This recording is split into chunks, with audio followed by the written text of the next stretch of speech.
കൂടോത്ര വിഷയവുമായി ബന്ധപ്പെട്ട് കോൺഗ്രസ് പ്രവർത്തകർ തന്നെ നേതാക്കളെ പുച്ഛിക്കാൻ തുടങ്ങി.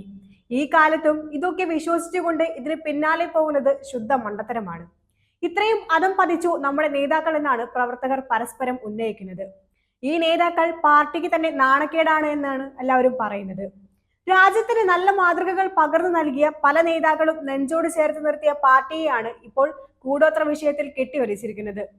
ഇരുണ്ട യുഗത്തിൽ നിന്നും മാറാത്ത നേതാക്കന്മാരാണ് ജനങ്ങൾക്കിടയിൽ പ്രവർത്തിക്കുന്നതും പുതു ആശയങ്ങൾ പകർന്നു നൽകുന്നതും. നേതാക്കന്മാർക്കെതിരെ ആഞ്ഞടിച്ചു വന്നിരിക്കുകയാണ് യൂത്ത് കോൺഗ്രസ്. പണിയെടുക്കാതെ കൂടോത്രം ചെയ്താൽ പാർട്ടി നന്നാവില്ല എന്നാണ് യൂത്ത് കോൺഗ്രസ് ഉപാധ്യക്ഷൻ അബിൻ വർക്കി പറഞ്ഞത്. പാർട്ടി പ്രവർത്തകർ തന്നെ ഇങ്ങനെ പറയുമ്പോൾ അത് വ്യക്തമാക്കുന്നത് പാർട്ടിയുടെ അധപതനം തന്നെയാണ്. ഇത്തരക്കാരാണ് പാർട്ടിക്ക് നാണക്കേടുണ്ടാക്കുന്നത്. ഇത് ജവഹർലാൽ നെഹ്റുവിന്റെ പാർട്ടിയാണ് എന്ന് നേതാക്കൾ ഓർക്കുന്നത് നല്ലതാണെന്നും അദ്ദേഹം പറയുന്നു.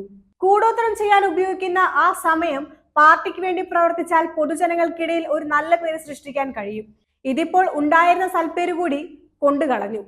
ഏതോ കാലത്ത് ഇതൊക്കെ വിശ്വസിച്ച് നടന്ന മനുഷ്യരുണ്ടായിരുന്നു.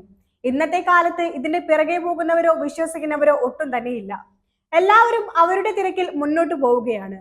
അപ്പോൾ പിന്നെ അബിൻ വർക്കി പറഞ്ഞതുപോലെ പണിയൊന്നും ഇല്ലാത്തതുകൊണ്ട് ഇവർ കൂടോത്രം മന്ത്രവാദം എന്നൊക്കെ പറഞ്ഞു പോകുന്നത്.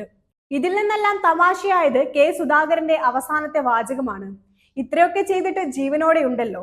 സത്യം പറഞ്ഞാൽ ഈ നേതാക്കളോട് പൊതുസമൂഹത്തിനും പാർട്ടി വിശ്വസിച്ചു കൊണ്ടു നടന്ന പ്രവർത്തകർക്കും ചോദിക്കാനുള്ളത് നാണമില്ലേ എന്നാണ്. കെ സുധാകരന്റെ കൂട്ടിന് പറ്റുന്ന മറ്റൊരാളാണ് രാജ്മോഹൻ ഉണ്ണിത്താൻ.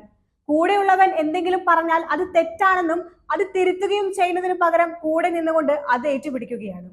എന്തായാലും കോൺഗ്രസ് നാറി തുടങ്ങി എന്ന് തന്നെയാണ് കാലം പറയുന്നത്. കോൺഗ്രസിനുള്ളിൽ അടിയും പൊട്ടിത്തെറിയുമാണ് നേരത്തെ ഉയർന്നു വന്നിരുന്നതെങ്കിൽ ഇപ്പോൾ കൂടോത്ര വിഷയമാണ് ഉയർന്നു കേൾക്കുന്നത്.